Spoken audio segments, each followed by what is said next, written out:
É um livro da Federação Espírita do Estado de São Paulo. Vai tratar de perdão das ofensas. Perdão das ofensas. Difícil, né? Todo mundo diz que é difícil. Antes de começar esse assunto, eu vou dizer para você que perdoar a ofensa não faz benefício. Faz um benefício, mas ele não é tão grande para quem é perdoado.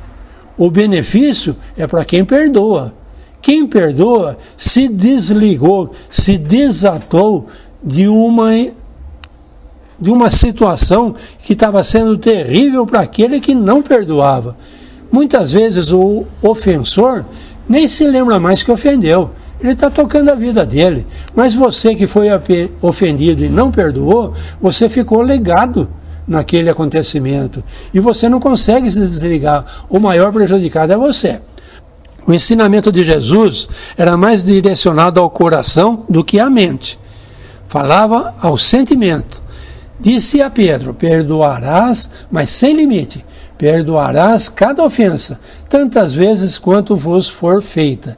Ensinarás aos teus irmãos este esquecimento de si mesmo, o qual não torna invulneráveis às agressões, aos maus tratos e às injúrias. Será doce e humilde de coração, não medindo jamais a mansietude, e farás, enfim, para os outros o que deseja que o Pai Celeste faça por ti. Não tem Ele que te perdoar sempre? E acaso Ele, o Pai Celeste, conta o número de vezes em que o teu perdão vem apagar as suas faltas? Muito bem. Então, eu perdoar, não vou contar, mas já perdoei ele e ele me ofendeu de novo. É bem claro aí quando ele estava conversando com Pedro. Você vai continuar sendo humilhado, ofendido. Você vai ter que aprender a perdoar sempre. Para quê? Para não ficar ligado na ofensa, na humilhação.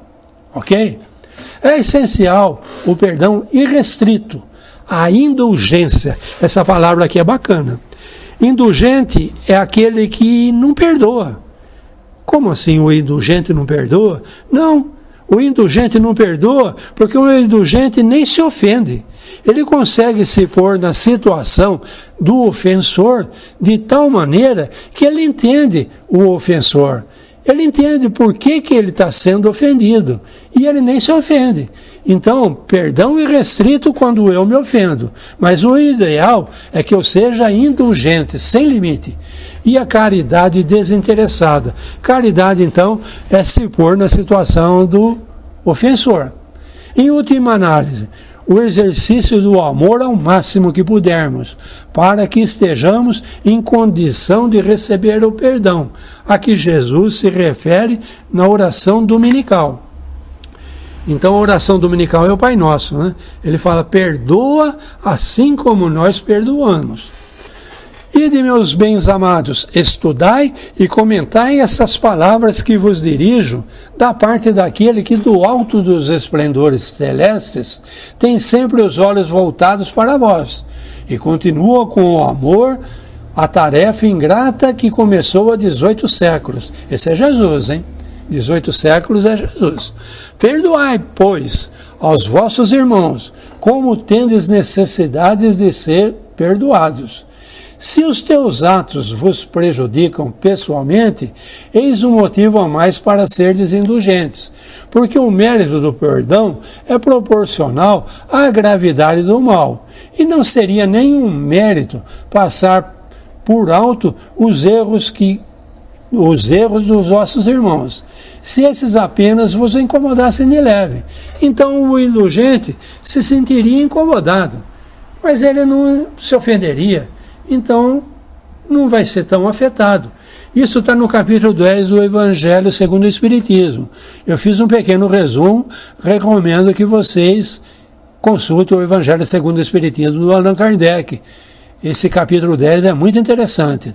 O Cristo recomendou o perdão também aos nossos inimigos, o que representa uma superação das nossas próprias imperfeições.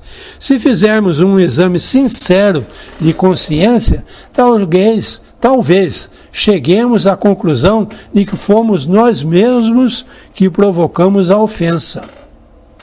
Lembra do caso que eu falei do senhor de escravo? Fez aquela barbaridade toda, arrumou aquele monte de inimigo, se arrependeu, voltou. Agora ele está sendo perseguido pelos espíritos que querem se vingar. Se ele conseguir amar esse inimigo do passado, ele vai ver que a causa desse ódio todo foi ele mesmo. Então aí ele vai conseguir pedir perdão com sinceridade para esse inimigo. Muitas vezes, uma palavra mal empregada, uma opinião dada no momento inoportuno, uma reação mais ríspida, um gesto mal recebido, pode degenerar numa antipatia, numa inimizade ou numa aversão ferrenha. Há duas maneiras de perdoar, a dos lábios e a do coração.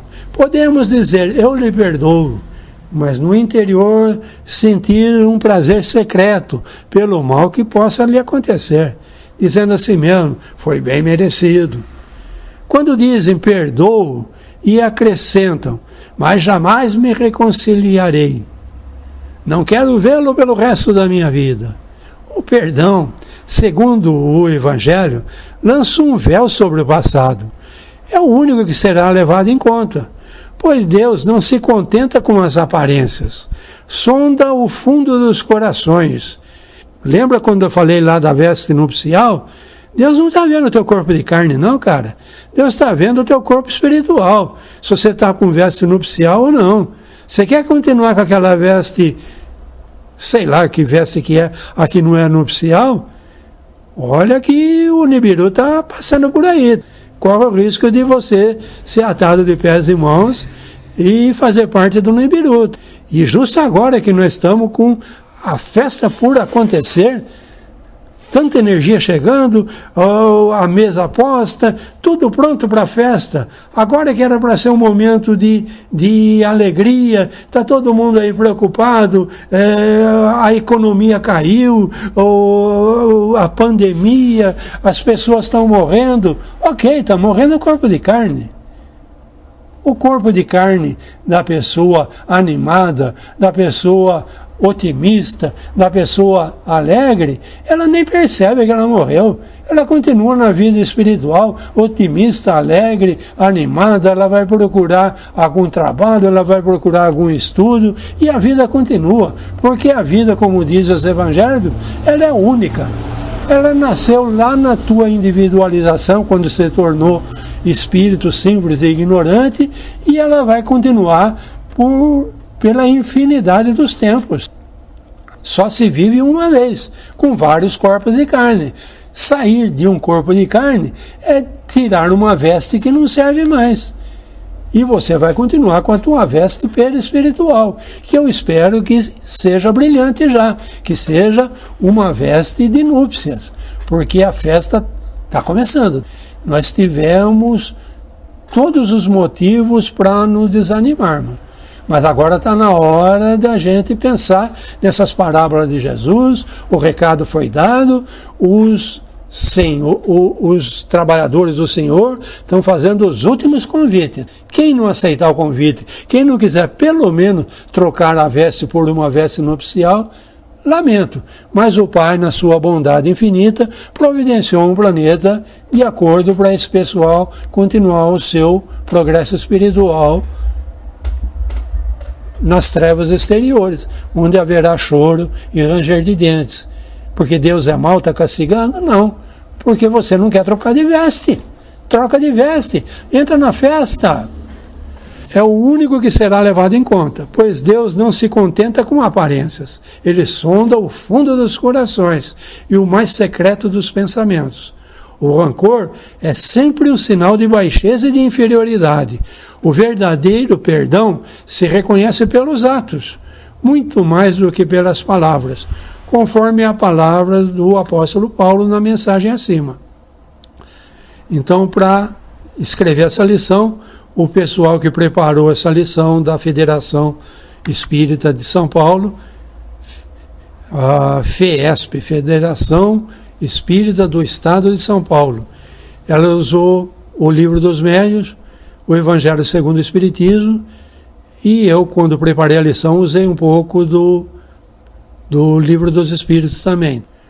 A partir da próxima segunda-feira, eu começo a postar as primeiras lições desse curso, então. Já foram apresentadas 10, como eu disse, elas estão gravadas em áudio no Facebook da página Ler Livros, Revistas, Papelaria. E eu vou fazer a edição, vou transformar então em vídeo parecido com esse daqui e vou apresentar um a cada próxima segunda-feira. Até lá então, meus irmãos, fiquem todos com Deus. Pensem bem se vocês já estão com a veste nupcial. Se não tiver, dá um jeitinho, troca essa veste aí, cara. Dá tempo ainda. A festa está para começar. Vamos lá. Veste a veste nupcial. Vem para a festa. Até lá, meus irmãos.